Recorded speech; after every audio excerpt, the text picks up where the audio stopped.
હા બેટું શું કરે છે? વાંચું હમ એડી મમ્મી હે ને હવાને મોઢું ચડાવીને બેઠી. કા ભાઈ શું થયું તાર મમ્મી? ઈ તો મને નથી ખબર પણ હવાને મોઢું ચડાવીને બેઠી. આ તાર માને રોજના નાટક વધી ગયા એની માને. ક્યાં હે ઈ? બેડરૂમમાં. શું થયું તો કે કિસુ કયું એમ કે હે કે મમ્મી હવાનું મોઢું ચડાવીને રખડે હે વળી એવું તો શું થયું? મને બોલાવતા જ નહીં, મારે કોઈને કામ નથી. તો વાત કે તો ખબર પડે ને થયું શું એમ. હું તો સાયકોપીડી છું ને. કોને કીધું તને સાયકોપીડી થયું એમ? તમે જ કીધું. કઈ તાર રાતે કીધું નહોતા કહેતા તમે શું કહેતો હતો? કે તાર માં તો સાયકોપીડી થી એને નામ લખાવવું જોઈશે સાયકોપીડીમાં એમ.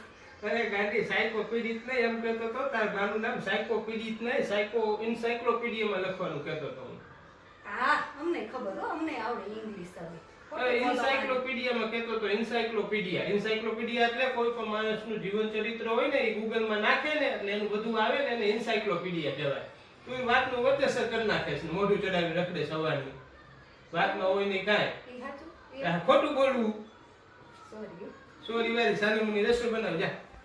આવું હવે લાગે હે હાથકાનું નામ એન્સાઇક્લોપીડિયામાં નાખવું જોઈશે.